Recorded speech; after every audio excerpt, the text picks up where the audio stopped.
江燕离带了2份汤，他们都知道魏无羡毒处帐中是什么德性，只在旁边一个工人夜里虚位的小帐里吃了。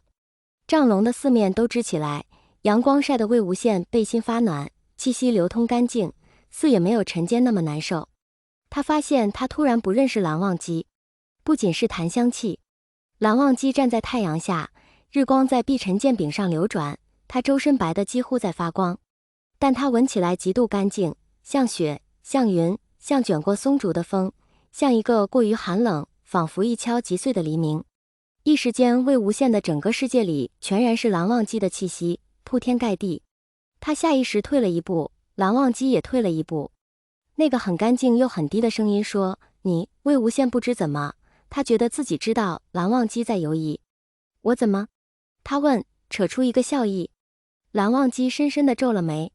他少见地许久才做出决断，上前一步，不想魏无羡也上前了一步，甚至抬手就要揽人脖颈。于是蓝忘机退出3步，对他睁大了眼睛。日光太强，来人眼睛本就色浅，经此一照，几乎变成2颗琉璃珠子，里面满是震惊。魏无羡不想被他发现自身有异，知道蓝忘机不喜与人接触，自己若进他必会退，于是一步接一步走近，看蓝忘机一步一步后退。怎么了呀？魏无羡选了一个浪荡调子，明知故问：“蓝湛，你今天好奇怪。”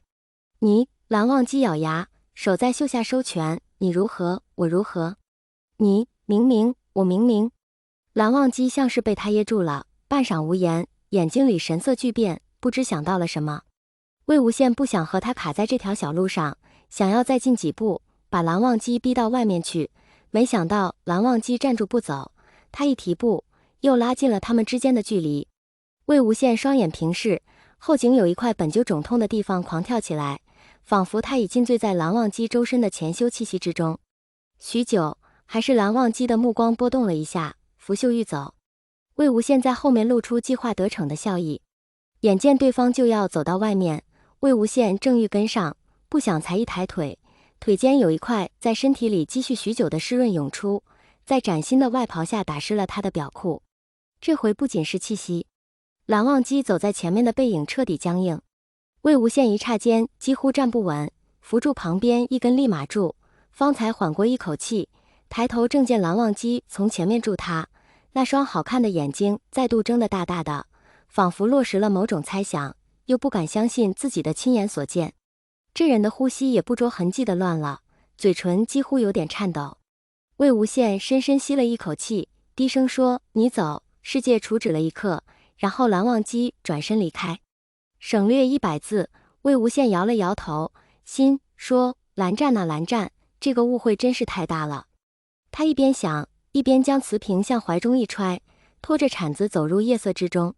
连日来的战线拖得很长，埋人的地处更远，魏无羡不能预见，肩上扛着铲子，一路安步当车。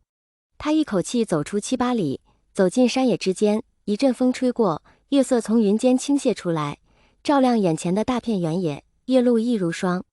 他的心脏疏忽跳漏一拍，粉眉找到月下远处那个身影，一望而来，父亲持剑，墨额飘带翻飞入风，同色照月如琥珀琉璃，不是大半夜不知为何站在野地里发呆的蓝忘机，还能是谁？离故苏境，溯江淮，渡河洛，至清河。魏无羡在云深不知处，屁股还没坐热，甚至还没吃上一口经年未见的草根树皮，只和驴一起啃了几个苹果，又被蓝忘机带下了山。他上一世便知蓝忘机独来独往，不意外他这次下山没带什么人，只留一干小辈在身后对魏无羡干瞪眼。尤其是蓝景仪，满脸写着勿要骚扰韩光君，就差当着他的面说个30、50遍。不想他离开净室，又在山门前见了个更小的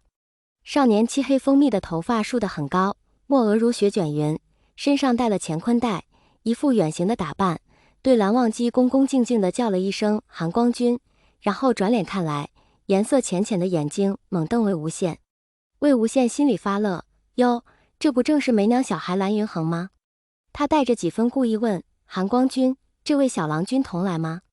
蓝忘机说：“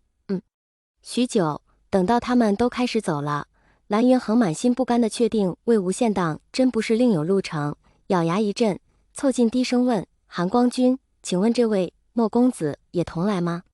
蓝忘机是。魏无羡悄悄看一眼蓝云恒，觉得他的脸色当真差了几分。少年还小，就算脸孔上藏得住表情，眼睛里也藏不住，总归模样看起来很是不高兴。魏无羡反复斗过这孩子几回，见他脸色这么差，一时有些不忍，想找个机会把误会理清，但转念一想，又觉得这样正好，于是开始孜孜不倦地逃跑，只想找个机会让蓝忘机和这个小的烦透了，把他气下才好。这次没有蓝思追，没有蓝景怡，没有小苹果，蓝忘机不再绑他，甚至不亲自捉他，只让蓝云恒动手。很快魏无羡便发现这小郎君年纪虽小，底子却好，抓魏无羡装模作样的逃跑不费什么力气，背上那柄黑檀剑鞘的灵剑每随心诀出鞘，剑锋如雪，心法剑路都是蓝氏上乘，日后必是大才。如此几日，魏无羡看自己还跑不过蓝忘机带来的一个小孩子，便也不逃了，改换他在云深不知处的办法，尽他粘人贴身，爬床翻帐，无所不能之事。蓝忘机八方不动，不知这些年里究竟修炼到怎样的境地，每每只在榻上把他定住，然后推他到一边。蓝云恒却是当真受不了，每天在路上隐忍数次，才能不直接拔剑把魏无羡砍成两截。每晚又看魏无羡一定要和蓝忘机睡一间房，羞得耳朵通红，双手紧握袖下，喉咙里像是卡了个核桃。令魏无羡失望的是，饶是这样，哪怕是出于保护蓝云恒的角度，蓝忘机都没能把他一剑劈走，反而看他愈发的紧。每天闹着，一路闹到了清河，好戏方才开场。他在城中一路逛集市，掏钱袋，遇金陵，见仙子，被狗吓得冲回一条街去抱紧蓝忘机，反而用寒光君的名号吓走了金陵。蓝云恒跟在蓝忘机后面，面上表情极度复杂。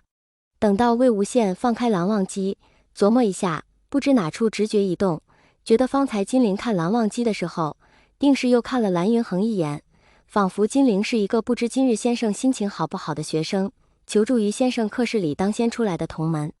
他又想起在大梵山上，蓝云恒最后赶上蓝忘机和江澄争人的对峙，该也看了金陵几眼。